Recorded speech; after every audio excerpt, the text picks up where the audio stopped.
about the face-off here, won by Minnesota. Cooper over, Carl Salemi on a one-timer, didn't get through. Point Schofield in the corner, 9 seconds to go in the third period.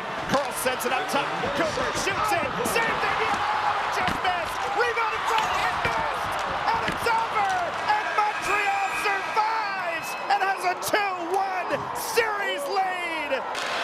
Gosling, back for Ambrose. Ambrose on the ground, Poulin, her shot, she scores! Marie-Philippe Poulin on the power play, and Montreal leads to the third. Here's Dubois, goes wide and scores! Catherine Dubois!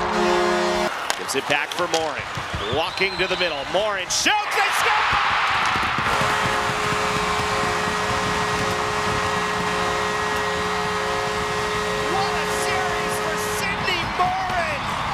She's got her third goal of the playoffs, and we're tied at 1. Zumwinkle, nice move. Zumwinkle stops. Abby Rock now, working through, finds Gosling, waits and shoots, and a save by Rooney. LaBelle centers right in front, backhand chip, rebound, Rooney keeps it out. 2 tries at it. Backhand pass up, Batherson shoots, tapped, and it stays out. What a great find by Laura Stacey led the league in shorthanded goals, nearly had her third. Here's Fred Payne, steps in and delivers! He's always been good at the one pass, catch and shoot. A new career high. 21 points for Fred Payne. This game is still right there, but they have to find some offense here in short order. Can they do it? Fitzpatrick, can he do it? He did! Jabri Fitzpatrick! For just 5 batters. That's hit sharply into center field. Hendrickson back to the wall, and it's gone! Right over the 403 mark in straightaway center for Vaughn Lackey. Taken away, Zumwinkle scores! Grace Zumwinkle off a turnover, and just like that, Minnesota takes the lead again. Here's Abby Rock trying to find Laura Stacey. Gives it back for Rock. Rock plays it over. Poulin scores! Marie-Philippe Poulin! Series tied at 1! Final 5 seconds to go in the third period. The native daughter of Minnetonka, Sydney Morin, sends us to Game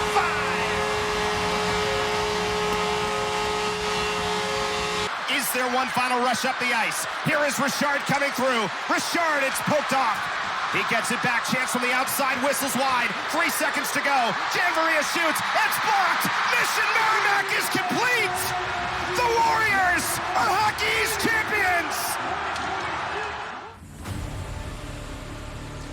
5.5 months have all come down to this. 2 teams left, each 60 minutes away from a championship. UConn, thanks to some overtime magic, will give it a 3rd try in the last 5 years. Against Merrimack, who is playing nothing like an 8 seed. 2 teams vying for their first ever league title. The Hockey East championship is next. Normally when TD Garden's faithful is clad in green, it's the famed parquet floor on display.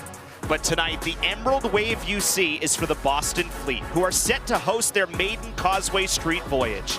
And if this grand stage wasn't enough, it just so happens that first place is on the line. Welcome to the PWHL from the hub of hockey. Ice hockey teams from Boston and Montreal have been competing on Causeway Street since 1928. And tonight, 98 years after that first Bruins-Habs game next door, we get to witness history as the Boston Fleet call TD Garden home for the first time. And we welcome you up to the 9th floor. What an absolute thrill it is to be here at TD Garden with Gigi Marvin and Natalie Norrie downstairs. I'm Eric Gallanty. So, top 2 teams in the league. Both have won 5 games in a row in front of the 2 best goalies in the world with 17,000 plus in the house. Need anything else? Nothing left but to play hockey. On today's game, Eric Gallanty and Becky Kelly. Rob, thank you so much. This is a loud building already. Great to be with you. So why did Montreal do this? We could spend all day talking about this decision. Give us 3 reasons that stand out to you. Rob, thank you so much. You good? You rested? You ready to go? I'm feeling all right. I got my rest in. Hopefully these athletes did too. Let's talk about those couple of games. Rob mentioned it, right? Let's stick on those differences because it wasn't just the fact that the goals were totally different in those games. It was such a different game. Honestly, it was hard to believe it was the same 2 teams, and she gets in front and gets that one. So Kendall Coyne-Schofield with the power play goal. It's 2-0 Minnesota, and I would imagine Ken Klee is feeling pretty good about things. Let's check in with Ken and Rob. Thank you very much, Save on the 3-on-2 there. You know, gave her some props in between periods, and you know, she'll continue on her way for us. Thanks so much. Good luck in the third. Thank you. Eric, back to you. I want to hear from those fans behind you what they thought of the second period, but you'll have to settle for us. Thanks for being back with us here in game number 4. Still scoreless, as Rob and Corey talked about, but I think we should kind of stick on this Montreal point, right? Because it feels like a lot of the things that made them successful in the third period, preventing Minnesota not from getting shots, but from getting really good scoring chances, has carried over into this game as well. Well, and really it's what they've done well all year. So putting aside the emotion of the game, which obviously is there, and the playoffs of it all, but when you're in a game like this where it feels like there's almost no even strength time, how does that change sort of getting into a flow, right? I mean, it feels like it's been constant power plays in this game. It's really tough for your players that are not on the power play because you spend a lot of time on the bench. So when you get your chance to get back up, you haven't been in a flow, you haven't been in a rhythm. So for a team to establish that rhythm, you definitely want to stay out of the penalty box. You can get momentum from the power play anyway, just because it's an opportunity, but on the other side of things, it's tough. Now it is Poulin for Gosling on another Royale Ultra Strength paper towel power play. Poulin plays it in the middle, oh, tip, and Stacey scores again!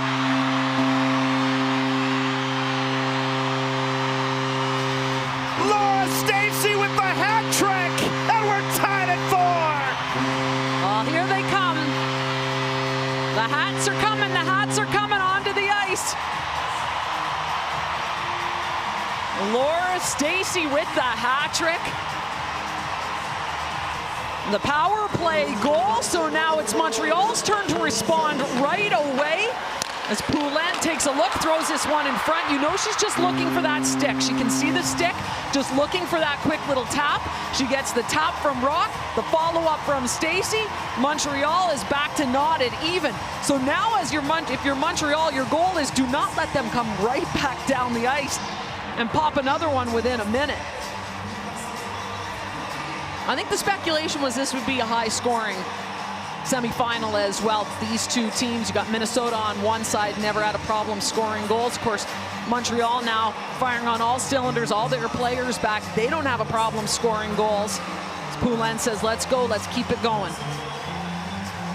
Well, there were no goals scored in regulation downtown last night, right in the Habs game, because we were saving them all for today. My goodness. Laura Stacey, what a player she has been for this team. What a game she is having right now as she goes to the net and follows this one up. Abby Rock, you see her shaking her stick. She wanted that one. She set up on her forehand. So the hat trick for Laura Stacey. That one a minute after Morin had given Minnesota the lead. Exactly 60 seconds later. 3 goals for Stacey, 2 assists now for Poulin, 2 assists from Rock. 4-4. After the power play goal, and Davian covers, and we still have 14:47 to play in this third period. Oh, it has been a crazy game between these 2 teams. Laura Stacey, who was really good in the time that Poulin was out of the lineup as well. In those 11 games, she had 12 points. So a player that really put the team on her shoulders and said, all right, the captain's out. You can look to me, and she's continued that into playoffs. 7 goals and 22 points this year for Laura Stacey. After a really high-quality Olympics as well.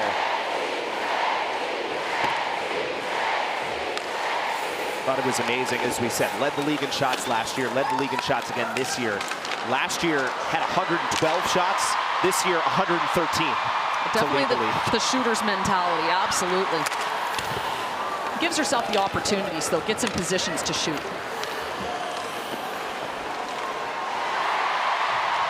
So So back to center. Now, how does Minnesota reset here, right? They keep having the lead at 2-0, right? And 3-2 and 4-3.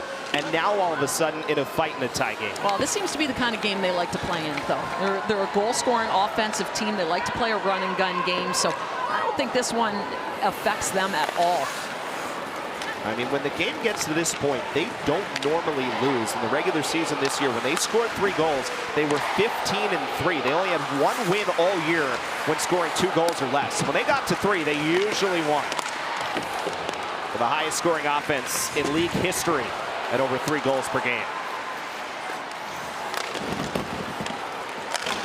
Abby Rock knocks it along. It's a 2-on-1 for Montreal. Stacey and Poulin. Stacey plays it across. Panic takes Poulin out of the play. Rock following it up, and the puck gets knocked to the far wall. Flaherty over for Taven. Taven shoots. That got deflected and ends up in the corner. Poulin was there once again, but Minnesota picks it up. 13-10 to go in a wild third period.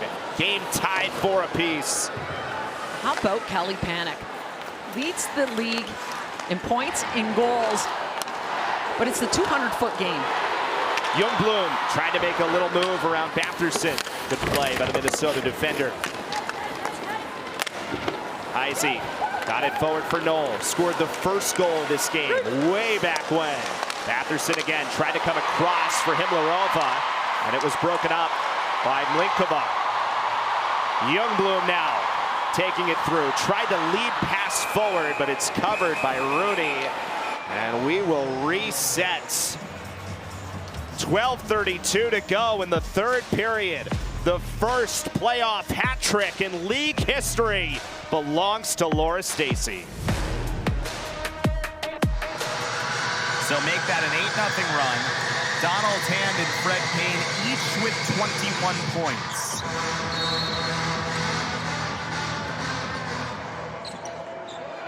So now how does Lemoyne respond? They do so with Ja'Kai Sanders back in the game with 4 fouls. Thought about the 5-minute mark. Good switching here by the Eagles. So BC has made their counterpunch. Can Lemoyne hang in? Rainwater for 3. He got it!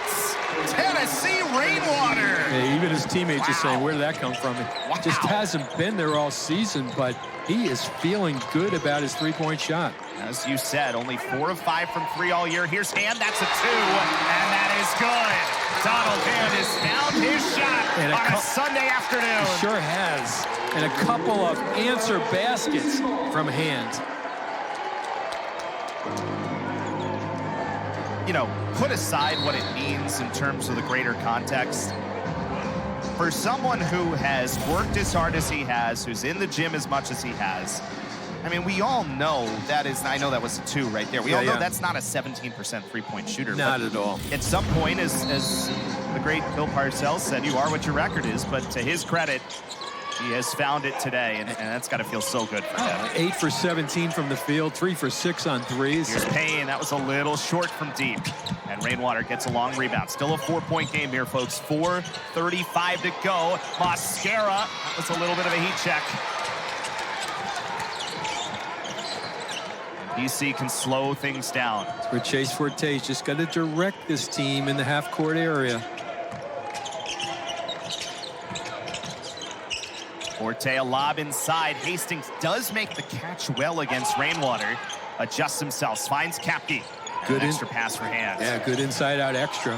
Hand falling away. Hand a little short that time.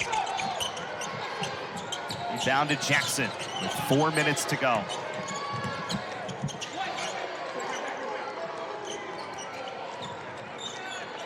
Orang, little handoff. Here's the drive. Mosquera blocked by Hastings.